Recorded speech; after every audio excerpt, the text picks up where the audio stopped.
All right. Well, thank you for joining us here this afternoon. I appreciate your time. We've got a number of city staff here on the virtual meeting, but thank you for those in the public who are joining us.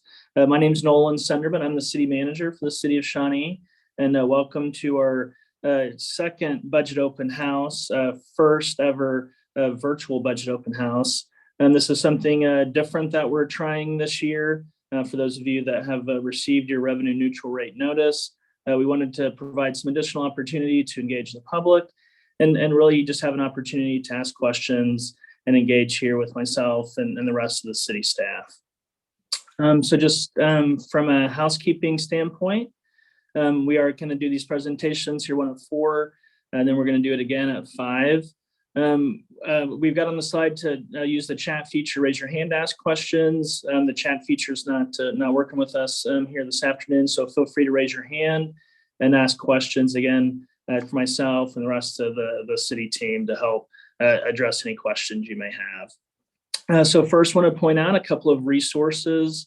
If you go to the city website, cityofshawnee.org/budget, we really have a big repository of information for you from the previous agenda memos and information, as well as links to actually look up your estimated tax notice through Johnson County. So a lot of great information. You can look at proposed budget as well as historical and previous budgets, including your annual financial report. So a lot of great information on the city website. And when you get a chance, feel free to take a look at that information. So first poll question, I'd like to engage the audience here is, how long have you lived in Shawnee?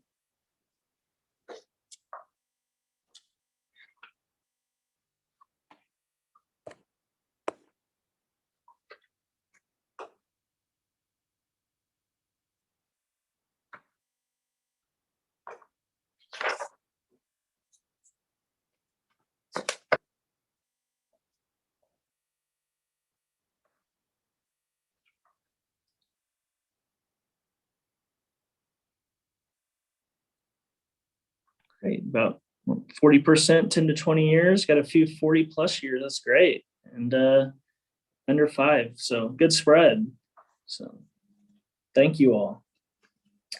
So the first kind of as we jump into the budget open house again, this is really the information that we presented in person last week. And again, if you would like to join us in person, we have another open house that is tomorrow evening at the Shawnee Civic Center there at Flum and Johnson Drive. But again, just so you know, it's really the same information that we're presenting in person.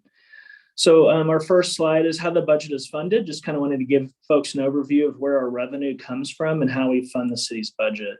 So as you look at the highest percentage comes from sales and other taxes at just over 44 million, and the property tax piece at just over 32 million. And you can see those other revenue sources with franchise fees, service charges and fines, as well as accounting for transfers. And then to dig into the sales tax breakdown, we did a little bit more detail on this slide. A lot of colors, a lot of information, but really just want to break out so you can see kind of that breakdown of sales tax and what that actually looks like and for that piece of it. So parks and pipes, sales tax, public safety sales tax, most dedicated sales taxes that you may have heard over recent years. That is that information and kind of where that sales tax is generated from. And then the question of how the dollars are spent and where does it go? And so when you look at really kind of the largest portion of the city of Shawnee's budget, 34 million or just over 32% is that public safety piece. That's police and fire. And then public works at 24%, which is just over 25, almost $26 million. So really those two areas really make up the large portion of the city's budget.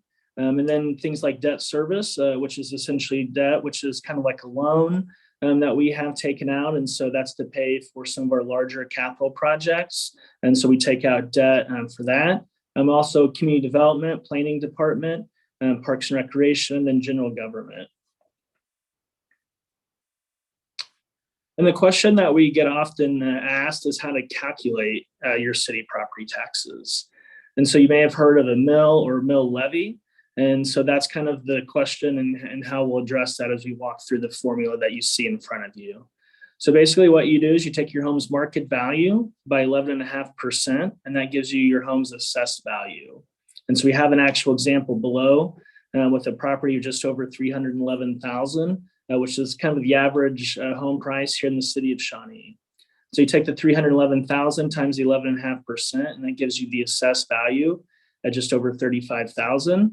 And then you take that by the city's mill levy, which is proposed to be 0.024004, or what we would say just over 24 mills in the city of Shawnee. So the average home in the city of Shawnee pays just under $860 a year in city property taxes.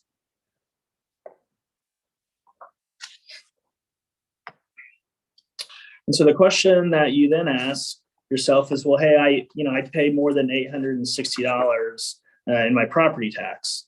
And so this is where we like to explain to folks out of that dollar, how that is actually spread across various taxing jurisdictions here in Johnson County and really here in the city of Shawnee. So depending on where you live, we have 2 school districts for residences here in Shawnee. So you have the Shawnee Mission School District, and we also have USD 232. And so you can see that breakdown. Again, as we referenced that mill reference earlier, you can see the second line, the city of Shawnee is proposed to be just over 24 mills. Shawnee Mission School District is just over 49.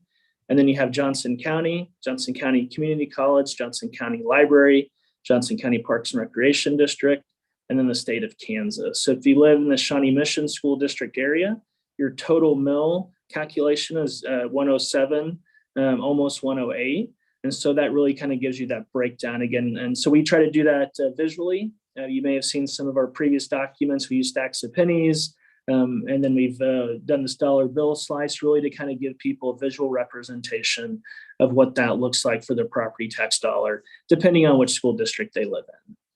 And so the next slide, I believe, has the USD 232 school district. Again, it's a little different.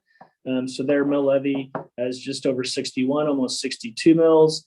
And then the rest of those remain the same. So if you live in the USD 232 school district, your mill levy is 120.492. And again, that dollar bill is similar, but does shift a little bit with the school district having a different mill levy for those in USD 232.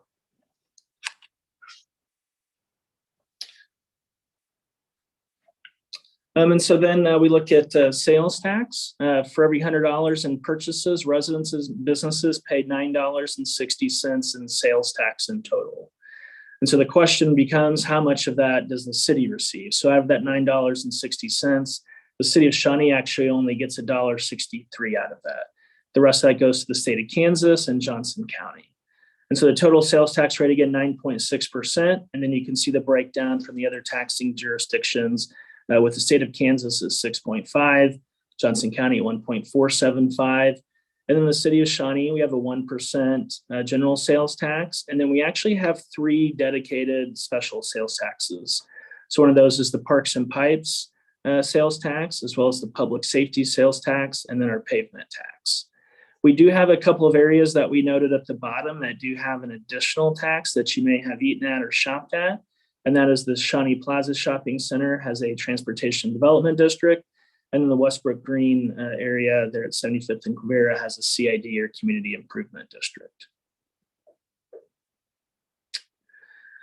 And next, we wanted to highlight some of our rebate opportunities. So depending on your situation, depending on your income level and your age, there are a number of rebates that the city of Shawnee offers. For low income, we have franchise fee rebates for gas and electric bills. We have a stormwater utility rebate for the stormwater utility fee. And then last year was our first time we started a property tax rebate program for the city of Shawnee. So that was a unique program. We continued that this year. And so this will be our second year to offer that rebate program for property taxes. And then directly for seniors, we also offer a rebate on the landline telephones. So those are a few opportunities, whether you fall into that or if you know somebody, a neighbor, a friend, a relative. We like to try to promote these opportunities to assist folks. And so again, we have a number of great programs as well on top of that with transportation assistance. We have a Safe Senior program. But in terms of kind of the rebates, in terms of taxes and some of the stormwater utility fees and franchise fees, please reach out if you know somebody that may be interested and we can walk them through these programs. Again, take a look at the City of Shawnee website, cityofshawnee.org/rebates for more information. But again, feel free, we can also reach out to folks and try to walk them through the programs if you know of anybody. And then the next one is really kind of what brings us here today and really kind of why we're trying to do some additional outreach this year.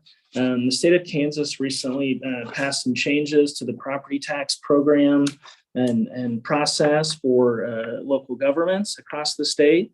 So this doesn't actually apply to the state of Kansas and kind of their property tax, but in terms of local jurisdictions that have property tax revenue. We have to follow what's called the revenue neutral rate process. And so Don Cobby, our finance director, is on here if there's any specific questions. And again, we've got links to the city website that can walk you through this to estimate your tax bill.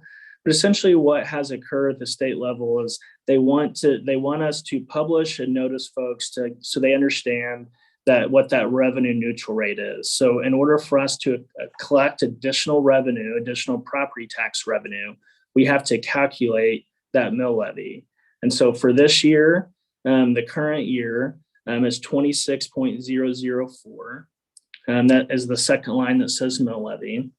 The revenue neutral rate that is proposed, that is basically calculated based on that state law, is just over 23.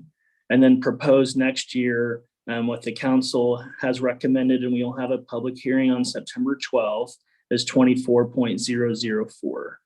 And so basically that helps us determine kind of what that revenue neutral rate is. So you can see the City of Shawnee levy. Again, that number is the same for this year and the revenue neutral rate year, or the revenue neutral rate column in the middle. And then you can see the amount of revenue that we're proposed to bring in next year with a 2 mil reduction and a proposed rate of 24.004. So again, it can be kind of confusing. A notice went out to all property owners in Shawnee. And so that helped hopefully explain the revenue neutral rate and how that process works through the state, and then our public hearing that we will have on September 12th. And so that's one of the reasons that we're trying to do this, to help kind of explain and really have the open house for folks to ask questions and engage city staff and myself as we walk through. Again, it's new to us and obviously new to residents, and we're hopeful that we can be here to assist and explain the process. This is an example of those revenue neutral rate notices that you received. So we have two examples. We have one from the Shawnee Mission School District, and again, another one from the USD 232 School District. So again, similar notices, obviously just the school district being different, and hopefully that will help explain. One of the things that's a little different or unique in Shawnee that occurred this year is that the published notice that you received is actually a 0.5 mill levy reduction. So that was the revenue neutral rate discussion that we had with the governing body. And then they decided to lower it further. So the published rate is just a half mil reduction, but what the actual budget will be, it will be the 24 mil. So it actually be a full 2 mil reduction. What you received on the revenue neutral rate notice was only a 0.5 reduction. So I want to point out that difference. So that will actually be lower than what you received on your revenue neutral rate notice. And again, this is the similar example for the USD 232 school district. So one of the things that we wanted to highlight with the public is just some of our capital projects that we have coming up. Again, these are items that are included in the budget. First large project that we have is our fire station renovation projects. This is Fire Station 71, as well as Fire Station 73. Fire Station 71 is kind of what we call our headquarters station, kind of your Shawnee Mission Parkway and Quivira area, if you're familiar with that station. And then Fire Station 73 is just west of K7 just south of Shawnee Mission Parkway along Hedge Lane. So those are the two stations that will be doing significant renovations, one of our largest projects. And so we're working on that. We're actually presenting an update to the City Council at the September 12th council meeting. And the next one is our Parks Maintenance Shop. This project is working to kind of centralize our parks maintenance. Again, as we continue to grow as a community, centralize those both geographically and then just within the department. So it's about a 30,000 square foot building. So we'll be working to make renovations and move our parks maintenance folks from the area down off Johnson Drive here close to the downtown area and give them that centralized and much larger facility to utilize a central location for a lot of their materials and all the work that they do across the community. And the next one I wanted to highlight Gum Springs Park improvements. This is for the Shawnee Parks and Rec program. If you were involved a few years ago in our master plan, our Parks and Recreation master plan process. So this will really be a number of improvements to the Gum Springs Park, the trails, playground equipment, upgrading some of the fences for the ball fields, and really just kind of updating some of that outdated equipment, a lot of the infrastructure. So it'll be a nice enhancement to that area of the community. I know a lot of folks that use Gum Springs Park. Son played soccer over there when he was little, and so I know it gets a lot of heavy use over there. And so we're excited to make some enhancements and improvements over at Gum Springs. And the next one is some work for Shawnee Town 1929, the replacement of a chapel that was there years ago. And so this will be another opportunity to add, kind of a ceremony facility or meeting facility, and to enhance kind of the use of Shawnee Town Hall for weddings and other events. So we do have some historic stained glass already and some different materials. And so we're excited to begin design on the Shawnee Town Chapel for Shawnee Town 1929. Then we have the Gleason Road bridge improvements. So we working to complete design and construction to basically replace this. It's basically a one-lane kind of bridge culvert area. This is west of K7 in the western area of Shawnee. So it's registered from 1917. And so we've done some analysis and doing some design to get that improved. And so we've heard from a number of residents in this area. And so we're happy to start making these improvements to the Gleason Road bridge. And then we also wanted to highlight all the infrastructure projects that we do, just really kind of on an annual basis that are included in the budget. So you can see the numbers in terms of our annual street maintenance program and what we're looking at. So our 23 budget, 24 budget, you're looking at $6-7 million. And so as we work to continue to make sure that we're doing pavement patching, mill and overlay, crack sealing work. So just making sure we're doing a lot of that preventative maintenance to make sure our roads and streets continue to last and they're well maintained. The other piece of that is all the work that we've done with our stormwater pipe repair work. And so again, having that opportunity to take on some of our large infrastructure work and the use that we do through our stormwater utility program. Many of you may be aware, we have a lot of what's called CMP or corrugated metal pipe. And so addressing a lot of the sinkholes, a lot of the failing pipes, our staff have done a great job to help also extend that dollar with the connection of our county funds. And so I'm using grant programs through the county. And so it's a great opportunity to continue to improve our infrastructure, both on the street maintenance side, as well as our annual pipe repair process and working with our stormwater utility.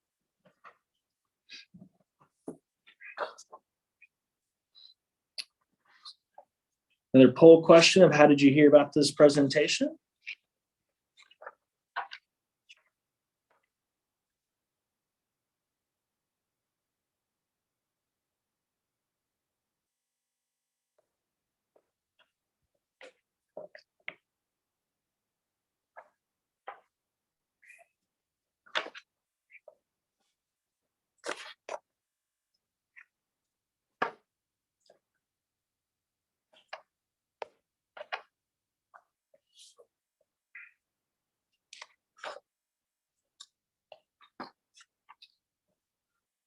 Well, thank you guys for joining us. I know we've got a lot of city staff here on the line, but I think we've got a few members of the public. So happy to try and address or answer any questions.